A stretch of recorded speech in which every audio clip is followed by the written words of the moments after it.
Ahkam in brief. Ahkam of Haydh.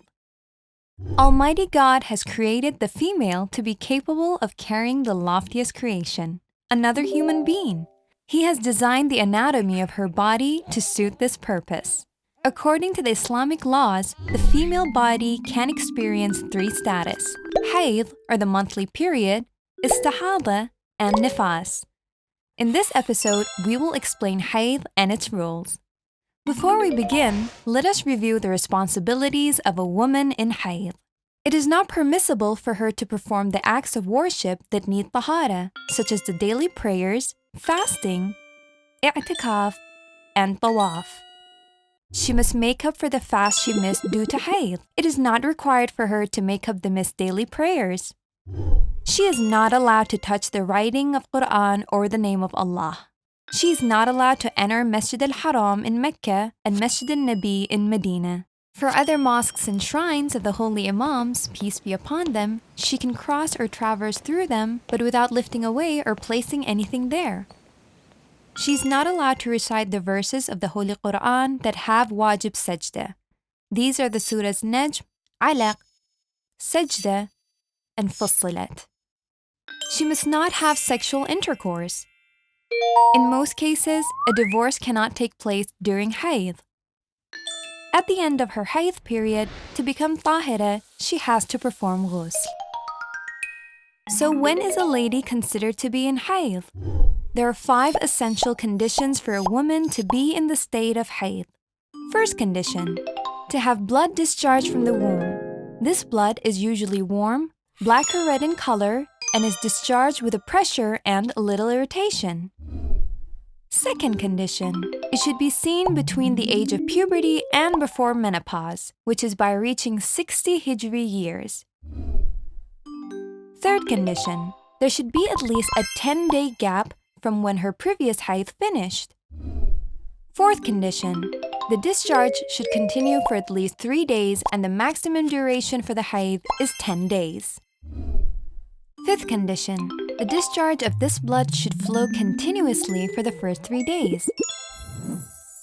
If it is interrupted for an hour, or if it's frequently interrupted, it won't be considered as Haydh.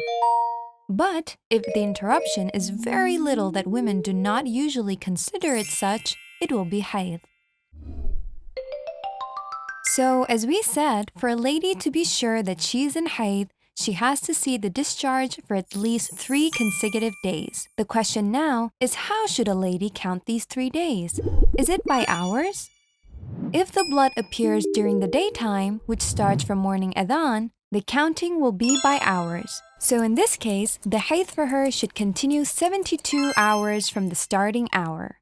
But if it appears at night, which starts from Maghrib adhan, she has to dismiss that night and start the calculation from the next morning adhan. Until the same day's sunset, it will be 1 day for her. Then she counts 2 other days from the sunset.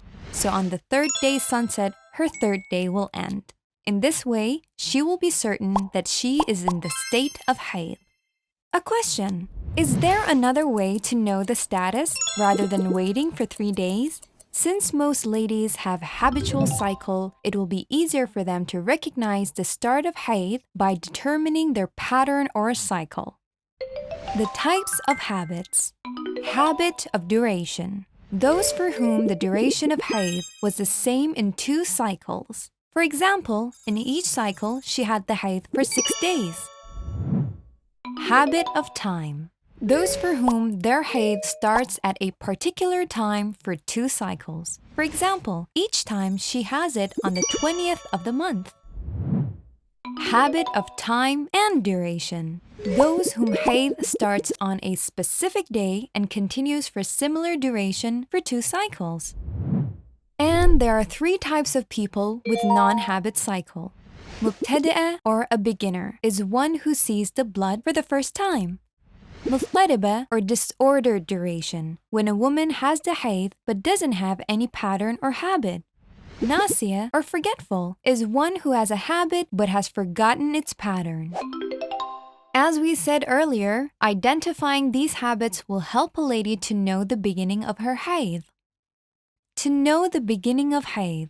For those in habit of time or time and duration, once she sees the blood at her time, whether it has the signs of Haydh or not, it is Haydh. The same applies if she saw the blood 1 or 2 days before her usual timing.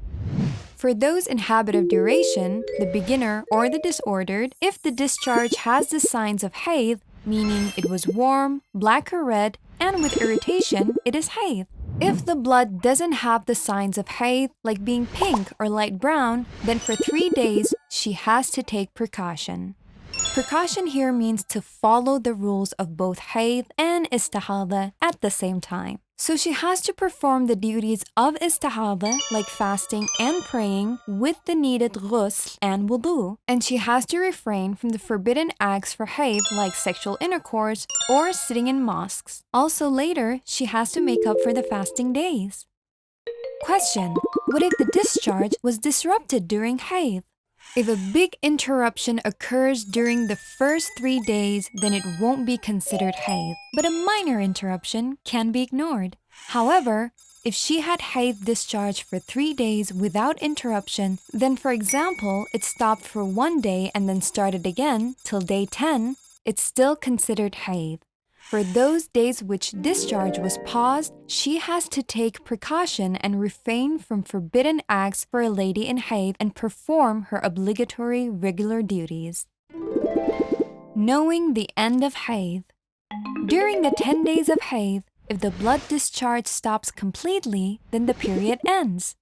So, once she is certain about this, she has to perform the ghusl and practice her regular religious duties. If she has not become certain, and it is possible that there might be some blood remaining internally, she has to examine for it by inserting a piece of cotton and wait for some time to find out. If the cotton is clean, the Haydh is finished. But if the cotton is not clean, she has to wait till it ends. Bear in mind that the maximum duration of Haydh is 10 days. A question: what if the discharge continued after the 10th day?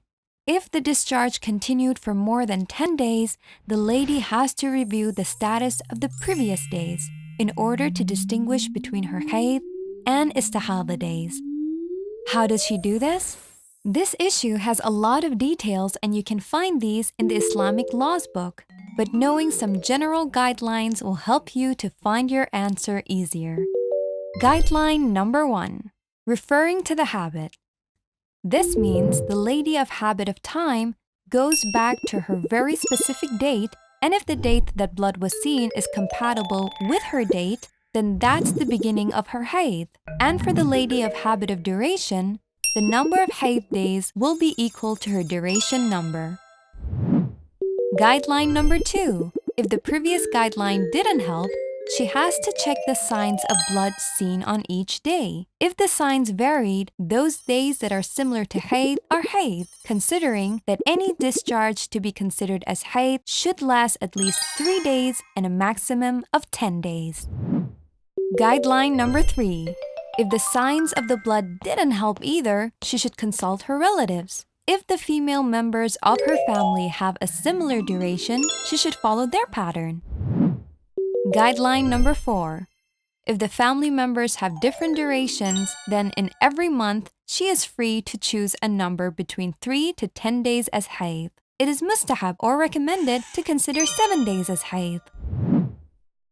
These are the general guidelines, and one should check the details of this issue according to their jurist. A question: is it possible to have more than one Haydh in a month?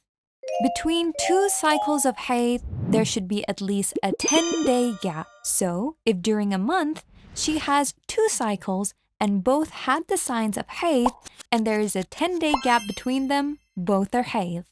For the ease of learning, we have tried to summarize the general rulings of Haydh in few minutes. A comprehensive understanding needs further study and the assistance of an expert.